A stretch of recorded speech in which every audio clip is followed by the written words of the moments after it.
So And let now me he's ask what, you 12 this. points back? 12 points back, 2 to go. So that was what I was going to get to next is, yeah, we got Denver and then Salt Lake. Seeing what you've seen in speed from Sexton, seeing what you've seen in the tenacity and just that never say die attitude from Webb, where we got a 12-point split, 2 to go. Where are your thoughts on who's going to take this championship now? Because it's getting down to the wire and we're seeing two very different approaches, and who knows, right? Anything can happen. What are your thoughts?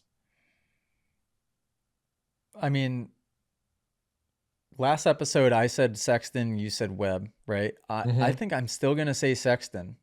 And because I want to say that watching it last night, I really believe that was in a lot of ways that was a Webb track. Minus the whoops. If you take the whoops out of the out of it, then the option lane, because it was kind of like an awkward left right, like Webb's great at that stuff. Supercross triple into the tight little annoying berm into a tight corner before the finish.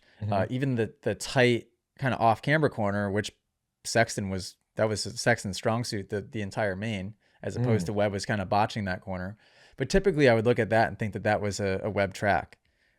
So it's hard. It's very difficult to say, oh, this guy is way better than this guy. Usually depends which track you're going to.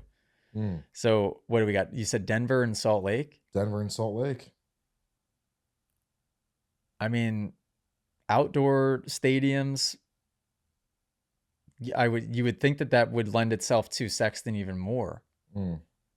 But I don't know. Are you still saying Webb? I'm still saying Webb. Just obviously we love Sexton and the way that he rides. His technique is sometimes almost flawless until he makes some mistakes. You use him a lot when you're referencing technique for foot position and keeping your eyes up, head up, stuff like that.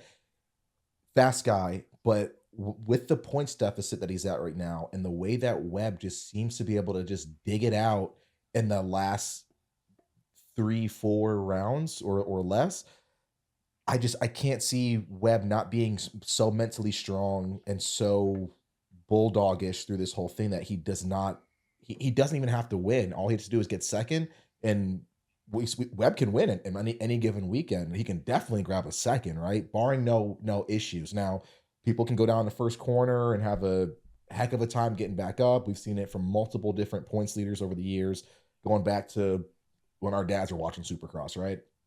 But I just don't see Webb relinquishing the momentum that he has, and he's just too mentally strong, too much tenacity to let that go. And I think this is going to be his championship from this moment out. Love Chase, but I just don't see it happening. If you guys enjoyed this podcast clip and you want to listen to full episodes, you can do so on Spotify and Apple Music. If you want to send in your own video submission, you can join us in the Moto Academy family inside of the Moto Academy app by just going to themotoacademy.com. That's also where you can sign up for a class. Okay, guys, see you next episode.